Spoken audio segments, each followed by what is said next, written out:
الرحیم نحمده ونصلی ونسلم علی رسولہ الکریم اما بعد فاعوذ باللہ من الشیطان الرجیم بسم اللہ الرحمن الرحیم۔ میں ان چیزوں کے حوالے سے گفتگو کر رہا تھا کہ جن چیزوں کی وجہ سے روزہ ٹوٹ جاتا ہے اور قضا بھی واجب ہوتی ہے۔ تو اس دوسرے سیشن میں سب سے پہلے اگر کوئی آدمی بھول کر کھا لے یا پی لے، اس سے روزے کے اوپر کوئی فرق تو نہیں پڑتا، لیکن کوئی آدمی بھول کر کھا لے یا پی لے اور اپنی لا علمی کی وجہ سے وہ یہ سمجھے کہ روزہ تو ٹوٹ چکا ہے، اس کے بعد وہ اپنا کھانا پینا اگر جاری رکھتا ہے تو اس سے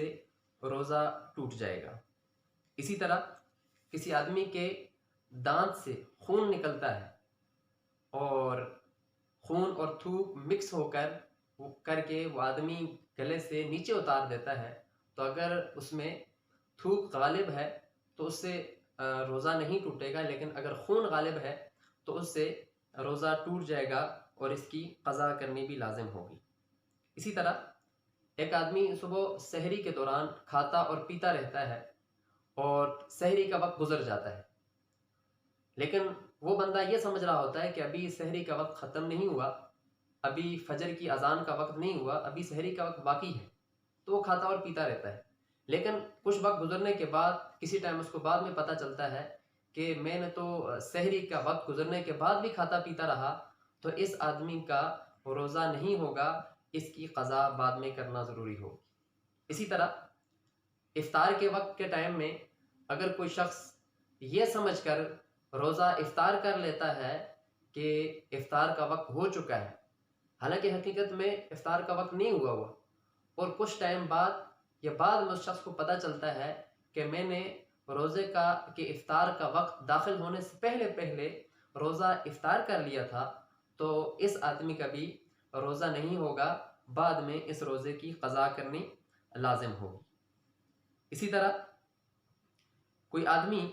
ایسا کرتا ہے یا کوئی عورت ایسے کرتی ہے کہ اس نے جان بوجھ کر روزہ توڑ دیا۔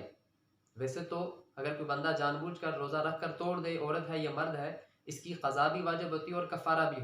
واجب ہوتا ہے، لیکن اگر کسی عورت نے جان بوجھ کر اپنا روزہ توڑا لیکن اسی دن ہی اس کے جو مخصوص ایام ہیں اس کو حیض آ گیا یا اس کو ایسی سخت بیماری لاحق ہوگی اسی دن کہ جس کی وجہ سے وہ روزہ نہیں رکھ پا سکتی، یا ایسا معاملہ ہوا کہ اس کے اوپر ایسی غشی اور بے ہوشی طاری ہوگی جس سے وہ روزہ نہیں رکھ پا سکتی، تو اس وجہ سے اس عورت کا روزہ تو ٹوٹ گیا، لیکن اس صورت میں صرف قضا واجب ہوگی، اس صورت میں اس کے اوپر کفارہ لازم نہیں ہوگا۔ اسی طرح اگر کسی آدمی نے اپنی بیوی سے بوس و کنار کیا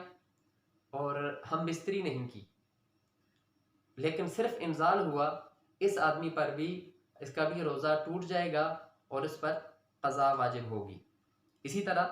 اگر کوئی شخص ایسا ہے کہ اس نے روزہ رکھا ہوا ہے لیکن اس کے مرض اور بیماری کے بڑھنے کا خوف ہے،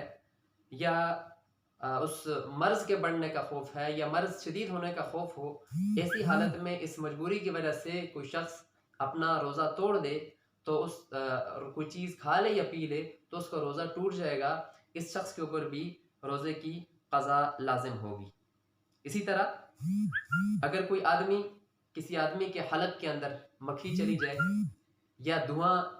اس کے گلے سے نیچے چلا جائے، گرد و غبار چلا جائے، تو اس سے روزہ نہیں ٹوٹے گا،